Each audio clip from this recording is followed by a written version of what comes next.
La Asamblea Nacional analizará este viernes la solicitud para vincular al vicepresidente Jorge Glass en el caso Odebrecht. Legisladores tienen criterios divididos tras visitar la refinería de Esmeraldas. Gustavo Baroja demanda a 2 miembros de la Comisión Anticorrupción tras informes sobre Manduriacu. Solicita indemnización de $3 millones. Capturan en Quito a un ex sacerdote investigado por presunto abuso sexual a niñas que asistían a la catequesis. En lo internacional, naufragio de un barco en un río de Brasil deja al menos 10 muertos y decenas de desaparecidos. Además, ex fiscal general de Venezuela vincula a Nicolás Maduro con la trama de corrupción de Odebrecht. Miércoles 23 de agosto del 2017, amigos, a mitad de semana. Es un gusto estar con ustedes aquí en el informativo El Comercio TV, en su emisión estelar a mitad de semana. Vamos a iniciar de inmediato con la información de esta jornada. La Asamblea Nacional tratará este viernes la solicitud de vinculación al vicepresidente Jorge Glass por un supuesto delito de asociación ilícita. Esto luego de que la Corte Nacional de Justicia oficializó el pedido. Aproximadamente a las 10 de la mañana de este miércoles llegó hasta la Asamblea Nacional el pedido de la Corte Nacional de Justicia para que se autorice la vinculación y formulación de cargos en contra del vicepresidente de la República, Jorge Glass, por el supuesto delito de asociación ilícita relacionada al caso Odebrecht. El documento lo firma Miguel Jurado Favara, juez de lo penal de la Corte Nacional de Justicia. Verónica Arias de Alianza País explica el mecanismo a seguir en el legislativo para tratar el pedido.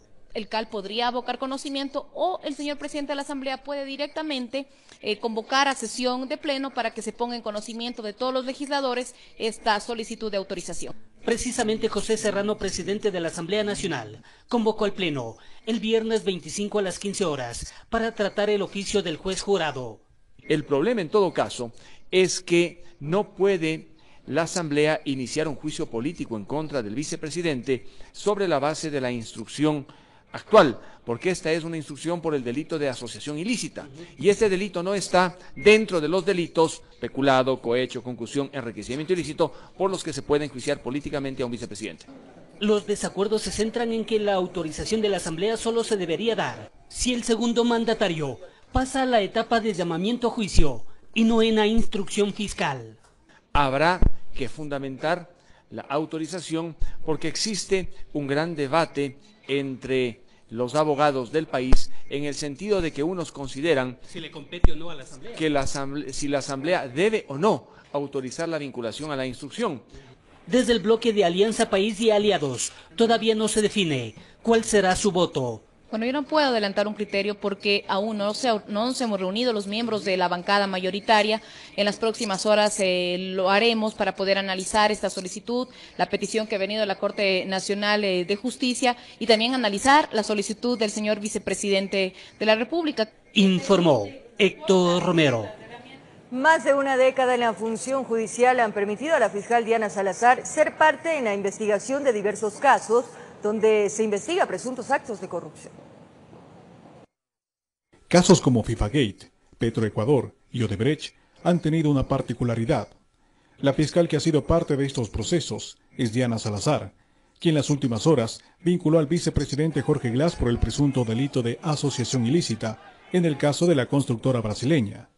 En 2015, el escándalo de corrupción en la FIFA, donde se investigaba soborno, fraude y lavado de dinero, también incluyó a nuestro país. Las investigaciones encabezadas por Salazar le permitieron acusar al entonces presidente de la Ecuafútbol, Luis Chiriboga, de administrar recursos ilegales, de ocultar dinero, de burlar los controles tributarios y de realizar maniobras para esconder los ingresos que tenía. Chiriboga y el coordinador de selecciones Vinicio Luna fueron condenados dentro de este entramado de corrupción. Pero el ejercicio profesional de Diana Salazar inició hace más de una década. En 2006, se desempeñaba como fiscal de la División de Autores, Cómplices y Encubridores de Delitos, DACE. Aquí, cumplía labores de coordinación donde se indagaban delitos como crimen organizado, narcotráfico, trata de personas, tráfico de migrantes, entre otros. 2 años más tarde, Salazar pasó a la División de Soluciones Rápidas, donde permaneció 3 años. En 2011 volvió a la DACE y permaneció en esa instancia hasta 2014. Tras el caso FIFA-Gate, Salazar fue nombrada coordinadora de la Unidad de Transparencia y Lucha contra la Corrupción y comenzó a tratar casos como Petroecuador y el internacional Odebrecht.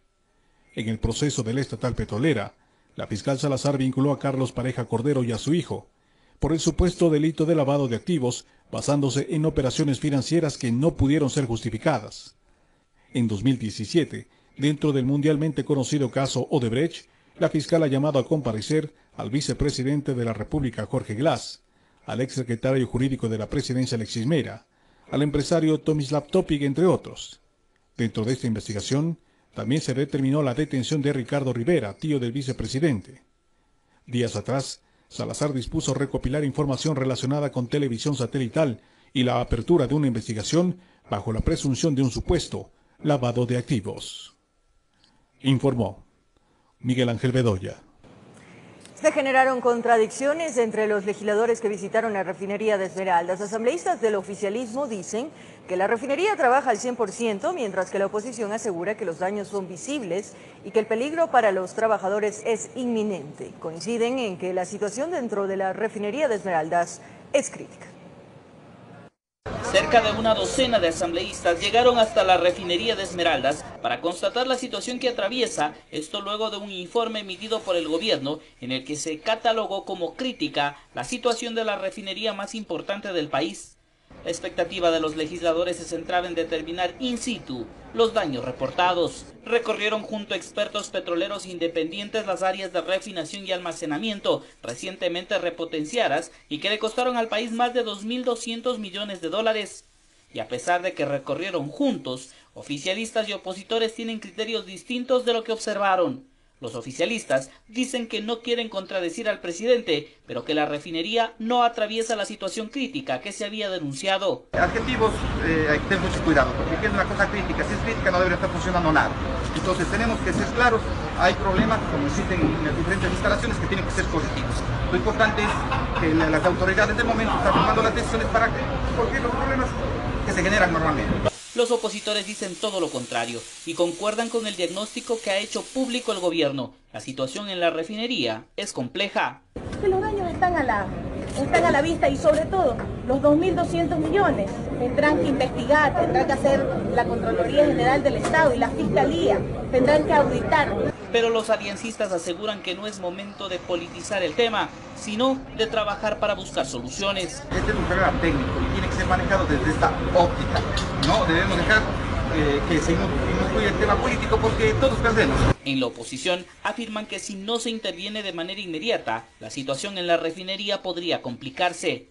Yo creo que esto va mucho más de la política. El día de mañana, si le llega a pasar algo a algún trabajador de refinería, ¿qué vamos a decir? Dos visiones totalmente contrarias de una visita conjunta. Los oficialistas en contradicción del informe del gobierno y los opositores apoyando las acciones del presidente Lenín Moreno de intervenir de urgencia a una refinería recientemente repotenciada. Informó Javier Gallo. El contralor subrogante llegó hasta la Comisión de Fiscalización de la Asamblea Nacional para comparecer sobre las investigaciones que lleva el organismo que preside. Explicó que se está realizando un examen especial a la legalidad, fuentes y usos de la deuda pública interna y externa. Durante una amplia exposición técnica y jurídica, Celi detalló el sustento legal y normativo que respaldarían dicho examen. Asegura que no se ha realizado un análisis completo de la deuda total del país. A esta hora, el contralor subrogante continúa en la comparecencia ante la Comisión de Fiscalización. Ahora les contamos que sin conciliación terminó la audiencia en la que se buscaba un acuerdo entre el prefecto Gustavo Baroja y dos de los miembros de la Comisión Cívica Anticorrupción. El proceso de demanda civil continuará su proceso normal. El prefecto de Pichincha acusa a los comisionados de daño moral y pide una indemnización de $3 millones. La audiencia había sido convocada para buscar una salida conciliada a la demanda civil que había presentado el prefecto Gustavo Baroja en contra de dos de los miembros de la Comisión Anticorrupción, acusándolos de daño moral por la denuncia en el caso Manduriacu.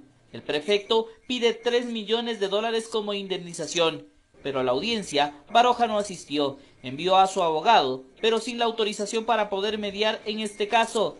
Esto fue rechazado por los denunciados. No ha venido el señor Baroja. Algo más, vino el abogado y no tenía facultad para llegar a un acuerdo, vino a decir que sigue el juicio. Es decir, al señor Baroja le interesan 3 millones de dólares y eso es todo. Pero el abogado de Baroja asegura que en cualquier momento del proceso se puede llegar a un acuerdo de mediación, que eso el prefecto no lo ha descartado. Mientras eso sucede, ellos seguirán con la causa. El señor prefecto es una persona que es absolutamente abierta y él puede conversar, dialogar, llegar a acuerdos. Eso es vivo en un proceso. Esta causa nace tras la denuncia realizada por la Comisión Anticorrupción hace cerca de 2 años. Tras las investigaciones se habían detectado irregularidades en las fases de estudio, contratación y construcción de la obra en Manduriacu. Este caso responde a las órdenes de Glass. Si ustedes recordarán, después de que presentamos la denuncia, él dio la orden a sus ministros y a sus gentes adeptas a su trabajo, les dio la orden para que se inicie acciones legales en contra de la Comisión Anticorrupción. Eso es lo que está utilizando hoy día el señor Baroja. Baroja, que participó en la etapa precontractual, pues básicamente tiene una responsabilidad que tiene que ser descubierta por el fiscal. Con la no asistencia de Baroja a la audiencia, los demandados aseguran que ha dejado claro que no quiere conciliar. Y esperemos que Baroja no se baraje como ya se barajó el fiscal y se barajó también el Contralor General del Estado. Que seguirán con el proceso y esperan que esta vez la justicia les dé la razón a los comisionados. Informó Javier Gallo. Y la asambleísta por Creo, Mae Montaño, y el colectivo Vigilancia Ciudadana acudieron hasta el Palacio Presidencial para presentar un pedido de consulta popular que tiene como uno de sus objetivos la eliminación de la reelección indefinida. Este miércoles la asambleísta por Creo, Mae Montaño, junto al colectivo Vigilancia Ciudadana, acudieron hasta la Presidencia de la República para entregar las firmas recogidas y solicitar así la convocatoria a una consulta popular. Una consulta popular para conseguir una reforma política que es indispensable en este combate contra la corrupción y contra la impunidad. Nosotros vemos que todas las cosas se tardan y por eso tomamos la decisión, un camino directo para ir al presidente de la República para decirle que tiene que hacer una consulta. El objetivo de dicha iniciativa es que los ciudadanos decidan si es necesario eliminar la reelección indefinida, el Consejo de Participación Ciudadana y cesar en sus funciones a las autoridades de control, justicia y Consejo Electoral. Montaño indicó que estas son algunas de las fallas del sistema estatal que han facilitado la corrupción en los últimos años. Ir a lo práctico y darle el bisturí al presidente y decirle dónde están los tumores que tienen que extirparse en esta lucha profunda contra la corrupción. La asambleísta aclaró además que el pedido no será presentado al Consejo Nacional Electoral, sino únicamente al jefe de Estado.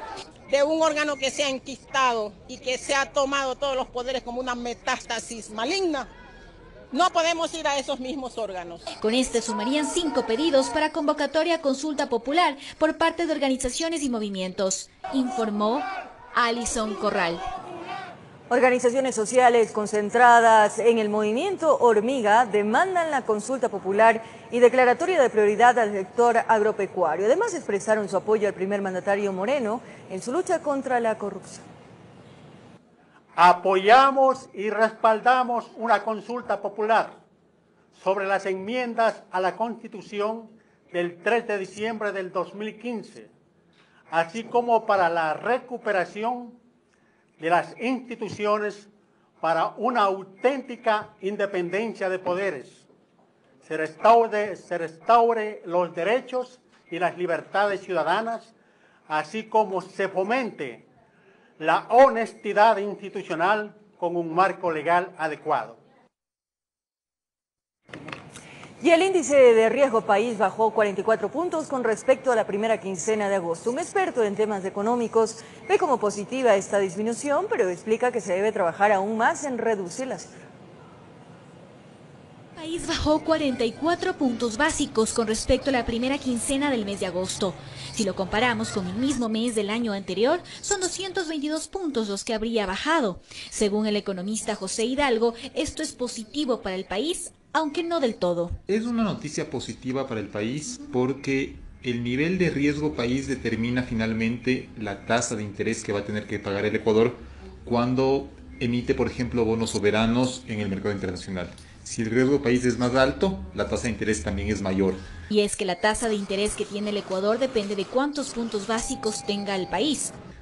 Por cada 100 puntos básicos más que tenga el riesgo país del Ecuador, tiene que pagar 1% más de interés sobre los créditos que son considerados de cero riesgo, que son los del Tesoro de Estados Unidos. Entonces, si el Tesoro de Estados Unidos está pagando ahorita, me invento, 1% y el Ecuador tiene un riesgo país de 700 puntos, debería pagar una tasa de interés en torno al 8%.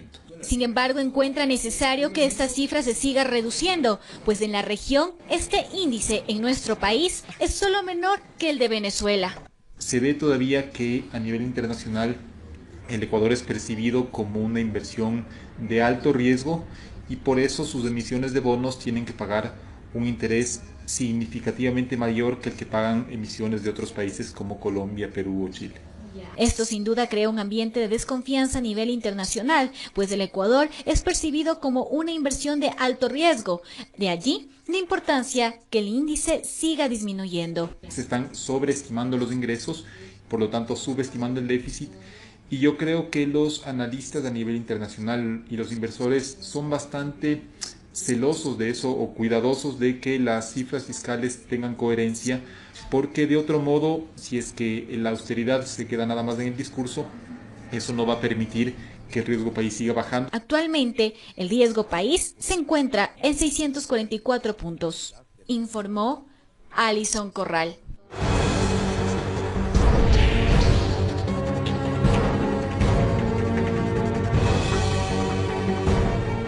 Como le anunciamos, un ex sacerdote investigado por presuntas agresiones sexuales a niñas que asistían a la catequesis en una iglesia en Guayaquil fue detenido en Tumbaco, en la ciudad de Quito. El presunto violador estaba prófugo de la justicia durante aproximadamente 2 años.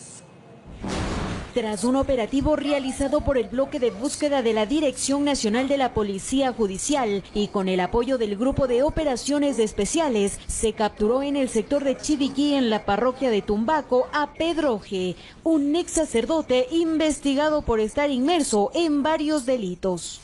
Valga aquí la contundencia y la constancia del bloque de búsqueda, que efectivamente logró ubicar a esta persona y a través y respetando todo el derecho procesal, se pidió una orden de allanamiento y se ingresó ayer a este domicilio. El hoy detenido era buscado por supuestamente haber abusado sexualmente de niñas en la iglesia Jesús Obrero, en la parroquia Garay, en la ciudad de Guayaquil. Conocemos efectivamente de primera mano que estas niñas, estas menores de edad frecuentaban esta iglesia para realizar o recibir clases de catequesis. Este ciudadano, aprovechando esas circunstancias, procedía a abusar sexualmente de las mismas. ¿Cuántas víctimas habrían? Por el momento están determinadas alrededor de 5 menores de edad y una persona adulta que corresponde a una señorita de 25 años de edad. De lo ocurrido han pasado aproximadamente 2 años, por lo que entró en el programa de los más buscados del Ministerio del Interior y hace varios meses fue considerado el 10º más buscado por violencia de género. Es importante destacar que el hoy detenido tiene 7 detenciones anteriores por los delitos de peculado, robo, embriaguez, estupefacientes, alimentos, violación y cobro de pagaré a la orden. Según los agentes, el hombre se movilizaba de un lado a otro a casa de familiares. Al momento de su captura, no realizaba actividades de sacerdocio, pues según las autoridades eclesiásticas estaba suspendido. Y lo que se pudo observar a través de las vigilancias corresponde a salir a pasearse en el patio, sé que tenía ahí animales domésticos a los que daba de comer y nada más que en estas circunstancias. Hasta el momento, el bloque de búsqueda de la Policía Judicial ha capturado a 8 más buscados por delitos como femicidio, tentativa de femicidio, violación, trata de personas con fines de explotación sexual y más. Ha permitido poner a órdenes de las autoridades competentes a 388 ciudadanos que son considerados de alta peligrosidad. Sé que va a haber una variación al monto de recompensa establecido en años anteriores, va a haber una variación, así es.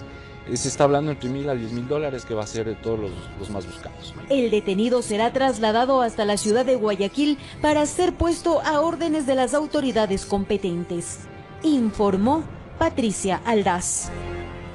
Ahora les contamos que una mujer se suicidó en el interior de su hogar. Se presume que sus problemas de salud la habrían llevado a tomar esta fatal decisión.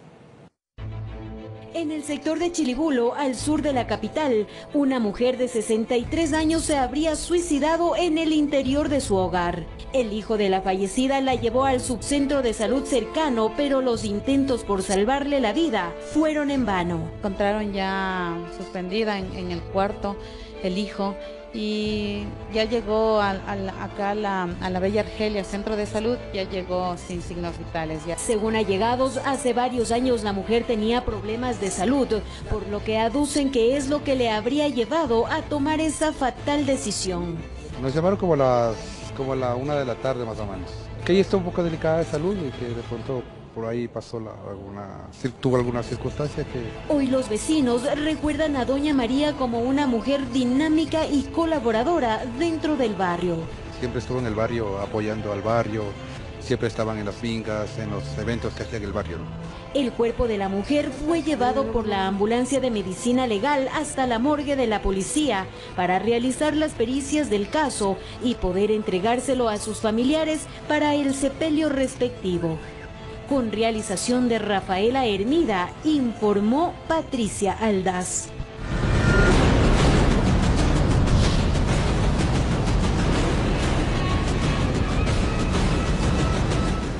Así es, un hombre fue detenido con más de 400 cápsulas de heroína en la frontera norte. El ciudadano se dirigía a la ciudad de Guayaquil. Además, 4 personas de nacionalidad colombiana fueron aprehendidas con más de 20.000 gramos de marihuana.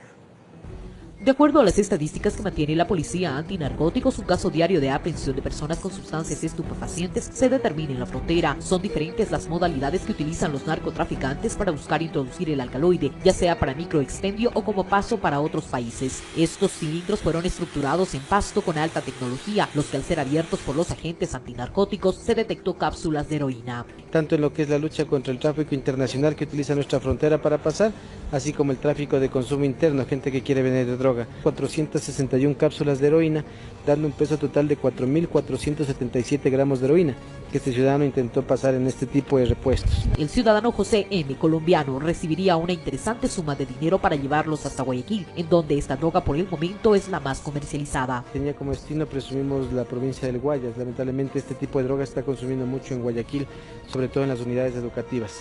Nos arriesgamos a hacer la destrucción de los cilindros con herramientas y para nuestra buena suerte fue positivo. En otro de los controles de manera simultánea, 4 jóvenes de nacionalidad colombiana fueron detenidos porque adheridos a sus cuerpos llevaban marihuana. Al realizar una requisa en sus equipajes, los agentes encontraron que también estaban cargados con el alcaloide. Esta sustancia de alta calidad tenía como destino el país de Chile con un alto costo en el mercado negro. La primera ciudadana tenía 2.351 gramos de marihuana. La segunda ciudadana 7.841 gramos de marihuana en su cuerpo y en su equipaje. La tercera ciudadana 774 gramos de base de cocaína y 5.276 gramos de marihuana. Y la cuarta ciudadana 2.264 gramos de pasta básica de cocaína y 2.991 gramos de marihuana. Desde la provincia del Carchi informa Miriam Enríquez. Seguimos en El Comercio TV. Una mujer pretendía viajar a España con varios frascos que contenían droga líquida. La captura se produjo en el aeropuerto de Guayaquil. Los chequeos en el área de salidas del Aeropuerto Internacional de Guayaquil fueron oportunos para el decomiso de la droga. Los canes antinarcóticos lograron detectar 8 frascos con cocaína líquida en el equipaje de la mujer. Estaba con 2 maletas y en el equipaje en el interior se encontraba presumiblemente en unos envases líquido la cocaína. Se hizo las pruebas preliminares de campo y se dio positivo para alcaloide de cocaína. La mujer ecuatoriana con residencia española pretendía viajar a Barcelona. Es evidente que no es la primera vez que viaja del Ecuador hacia la ciudad de España.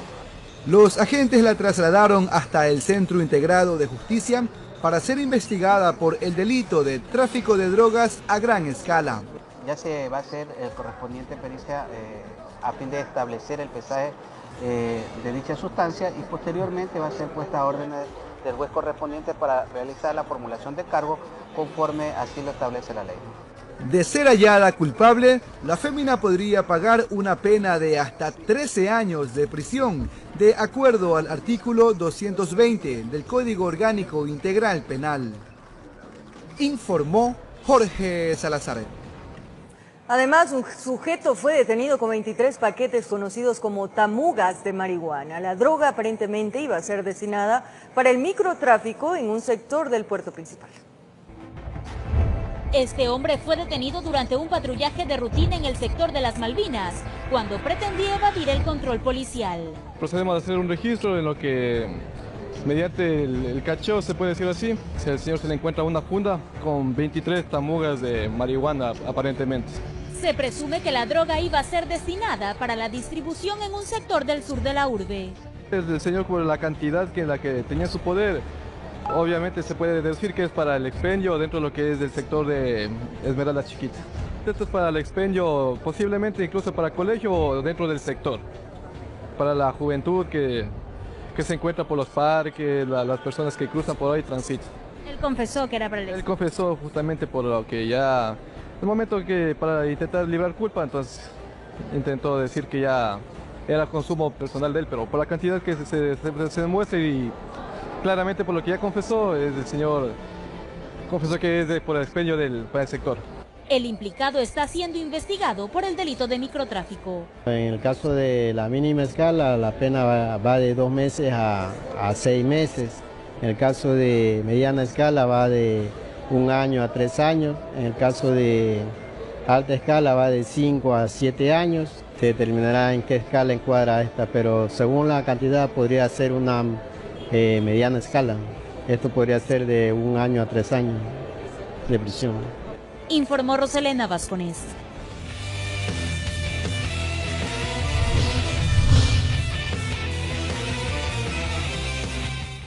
Estamos a pocos días de iniciar un periodo escolar, una etapa que para muchos padres e hijos será nueva. Pero ¿cómo llevar con éxito este proceso de adaptación? Aquí les presentamos algunos consejos y recursos prácticos para ayudar a sus niños.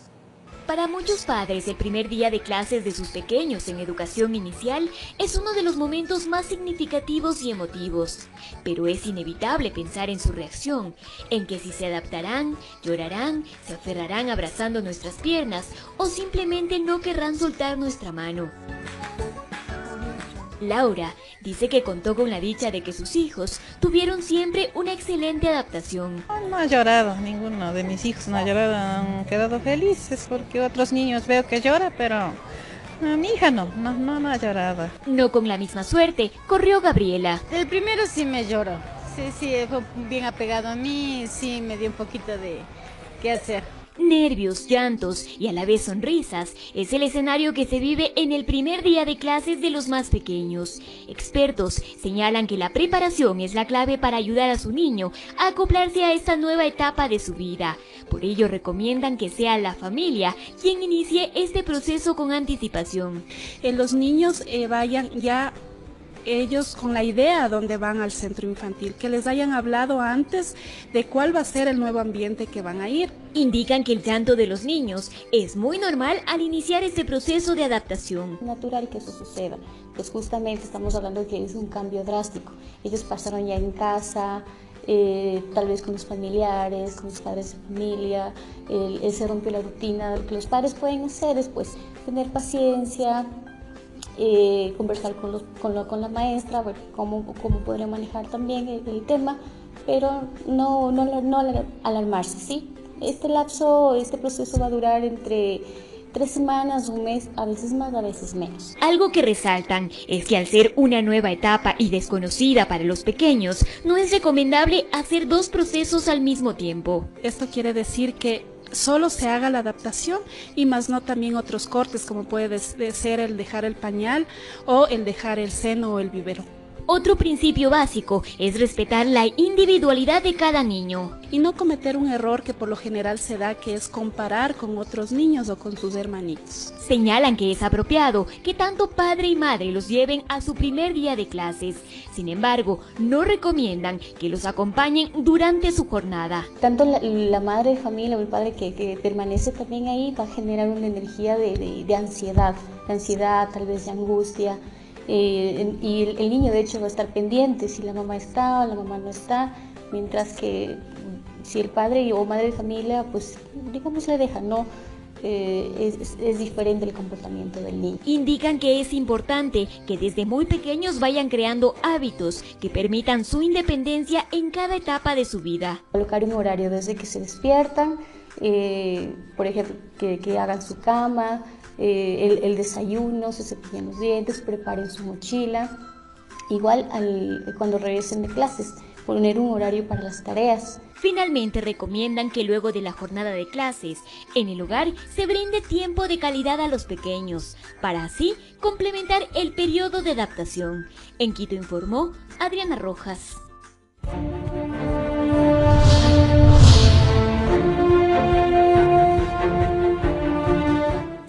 30 centavos sería la nueva tarifa para el transporte público en Quito. Esto si el Pleno del Consejo Metropolitano aprueba el incremento.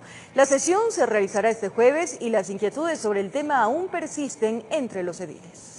Han pasado más de 30 días luego del primer debate al interior del Consejo Metropolitano y más de una decena de reuniones entre autoridades y transportistas para consensuar un posible incremento de la tarifa de transporte público de 25 a 30 centavos. Sin embargo, pese a que está definido el día y la hora para la decisión final, aún hay polémica sobre el tema. Este jueves los ediles deberán aprobar o rechazar el incremento, pero de no aceptar el alza surge el interrogante de si el municipio retomará las compensaciones. Si es que no se sube la tarifa, ¿cuál sería el costo que tendría que asumir el municipio para continuar con el subsidio? Esto a mí me parece fundamental para que los concejales podamos tomar una decisión. El documento contempla un anexo para sancionar a aquellas unidades que incumplen con el proceso de mejoras de servicio, siendo este aspecto el principal punto de discusión. Que pueden llegar inclusive a la revocatoria definitiva del permiso de operación con la responsabilidad solidaria de la operadora. Mientras del gremio de transportistas considera que el incremento a 30 centavos no cubrirá sus gastos operacionales. Sin embargo, esperan que la mejora de la calidad sea un compromiso tripartito entre autoridades, ciudadanía y conductores. Yo debo tener una ruta donde me permita movilizarme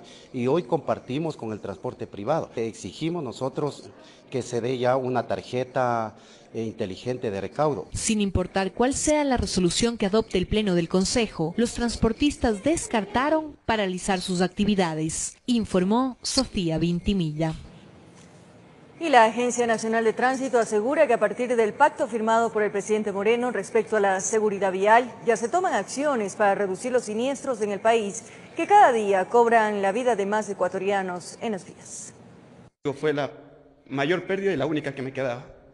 Fernando Suárez no puede contener las lágrimas al hablar del accidente que le quitó la vida a su madre con solo 44 años de edad. Él recuerda con nitidez aquel momento fatídico en donde quien le dio la vida junto a 2 personas más pasaron a un mundo mejor. Salió fuera del país a especializarse para poder regresar y desenvolverse, desarrollar su carrera aquí en el país. Al poco tiempo de regresar se le truncó la vida con un accidente. Desde la ciudad de Quito hacia Riobamba, en la curva de Santa Rosa. Desde aquel momento, él, único hijo, no ha dejado de buscar al chofer. Los dueños tanto del autobús como el dueño de la cooperativa no han hecho lo posible, no han hecho, para mi parecer, no han hecho absolutamente nada en el sentido de poder ayudarnos a pedir justicia en este caso. Y no solo eso. Según datos que ha conseguido, la persona presuntamente implicada ya estaría trabajando nuevamente. Según las informaciones que tenemos, el señor sigue trabajando con otra identidad en una cooperativa del Austro. Como él, cientos de personas sufren a diario dramas irreparables por la pérdida de un ser querido. Según informes de la Agencia Nacional de Tránsito, solo en lo que va del año el índice de mortalidad por accidentes de tránsito ha ascendido en un 4% comparado al 2016. En ese contexto, la Comisión de Gobiernos Autónomos de la Asamblea Nacional se reunió con el director de la Agencia Nacional de Tránsito, Pablo Calle Figueroa, para enfocarnos y que nos informe qué es lo que está haciendo la Agencia Nacional de Tránsito en este sentido. Entre las acciones que se prevén realizar por la Agencia Nacional de Tránsito se encuentra la intervención en vías, el impulso a la iniciativa de incluir educación vial en las instituciones educativas, entre otros. Debemos regresar a tener cursos de formación previo a la entrega, a la obtención de una licencia de conducir, inclusive para los conductores de Sportman. Estas acciones y reuniones, sumadas a la resolución que se aprobó en la Asamblea y el pacto firmado por el presidente Lenín Moreno para la seguridad vial, buscan tomar medidas para lograr que, en efecto, los accidentes de tránsito no queden en la impunidad y se reduzcan en el Ecuador. En Quito informó Andrea Orbe. En el sector de Quitumbe, en el sur de la capital, se registraron inconvenientes entre asociaciones de transporte en proceso de regularización y transportistas de la cooperativa Quito. Aproximadamente a las 7 de la mañana de este miércoles, en el sector de Quitumbe, al sur de Quito, representantes de varias asociaciones de transporte que trabajan en la ruta Simón Bolívar protagonizaron un plantón por varios inconvenientes que han mantenido con operadores de la cooperativa Quito. Es que los compañeros de la cooperativa Quito no nos dejan laborar. Nosotros venimos luchando hace muchos años y ahora que estamos en el proceso de regularización, se hizo una realidad, nos quieren truncar, no nos dejan laborar y tenemos muchas familias atrás de nosotros. Mientras que choferes de la cooperativa de transporte Quito expresaron que estas asociaciones trabajan en furgonetas y cubren sus mismas rutas, por lo que exigen más controles en las vías. Entonces, obviamente, ellos están invadiendo el sector que a nosotros nos corresponde y quitándonos los pasajeros. La economía escuálida en la que vive la cooperativa Quito nos ha obligado a tomar alternativas de solución. Para Roberto Novoa, director de gestión de movilidad, la cooperativa Quito cuenta con título habilitante y con rutas de operación, pero las asociaciones están en proceso de regularización, según la ordenanza 128. Los prestadores de servicio que están en proceso de regularización, ellos deben cumplir no solo con la parte de las rutas y de la conformación jurídica, sino con el material rodante. O sea, la prestación del servicio de transporte no debe ser en furgonetas, no debe ser en microbuses. Afirma que la etapa de regularización está en la última fase, que es la definición de nuevas operadoras de transporte en la avenida Simón Bolívar y Calderón, por lo que pueden circular bajo control de los agentes de tránsito. Lo que los agentes metropolitanos de tránsito tienen que hacer es controlar esa línea base, esas rutas, esos recorridos que están establecidos ahí, sin alterar los orígenes y los destinos. Pero tengamos lista la definición del número de prestadores de servicio y el número de nuevas organizaciones, la Secretaría definirá exactamente cuáles son los recorridos y cuáles son los índices de operación. Informó Priscila Cadena. Alrededor de 12.000 comerciantes de los 55 mercados que funcionan en Quito celebraron su día con varias actividades deportivas y lúdicas en un gran evento organizado por el municipio. La labor de los comerciantes inicia desde muy temprano. Alrededor de las 5 de la madrugada se dirigen a los diferentes mercados para listar sus productos y estar listos para la jornada. Trabajo sacrificado pero satisfactorio, según Segundo Ríos. Somos del Valle. En el Valle casi la mayoría, por decir, cultivamos y vendemos. Es importantísimo. Esta actividad fue reconocida por el municipio de Quito en un gran evento que se realizó este miércoles en Fundeporte, al sur de la ciudad, en el que participaron alrededor de 12.000 comerciantes de los 55 mercados. Es necesario que un día al año ellos descansen, porque no cierran nunca su trabajo, todos los días, de lunes a lunes trabajan en los mercados. Según Luis Montalvo, coordinador distrital de comercio, las autoridades están trabajando en mejoras de la infraestructura de los mercados. Se han colocado cámaras de seguridad por las constantes denuncias de robos y en el control del espacio público. Tenemos ya una planificación para el próximo año.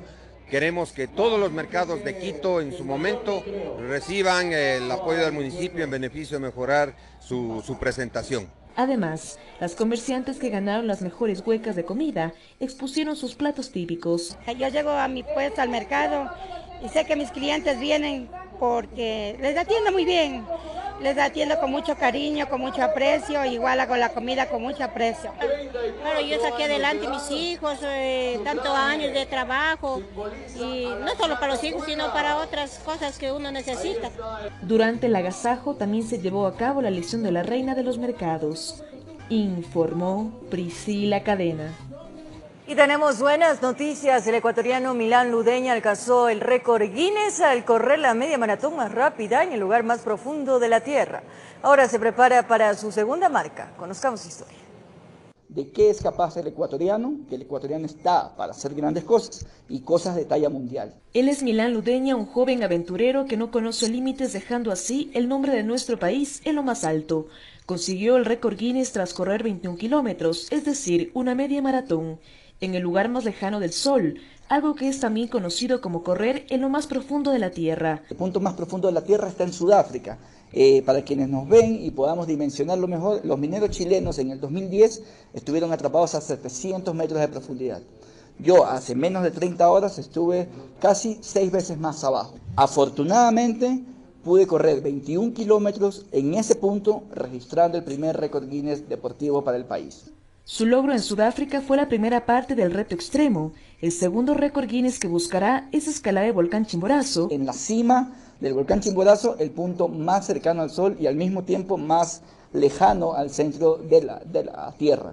Empiezo esta segunda parte de la aventura porque tengo que recorrer 21 kilómetros. Para este ingeniero de profesión pero aventurero extremo, la preparación física y mental ha sido bastante exigente.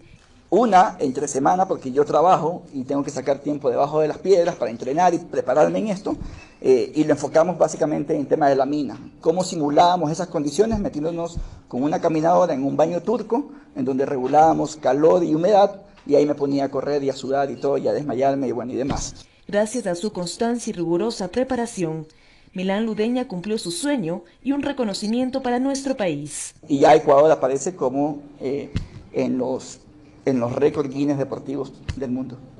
Informó Priscila Cadena. A esta hora momento de una pausa en el Comercio TV, amigos, pero más adelante en lo más destacado del acontecer internacional en Brasil, varios fallecidos tras naufragio de embarcación turística. Los detalles en pocos minutos. Mucho cuidado, amigos televidentes, y no se olviden, siempre conectados en elcomercio.com y tvc.com.es. Nos vemos el día de mañana. Un abrazo.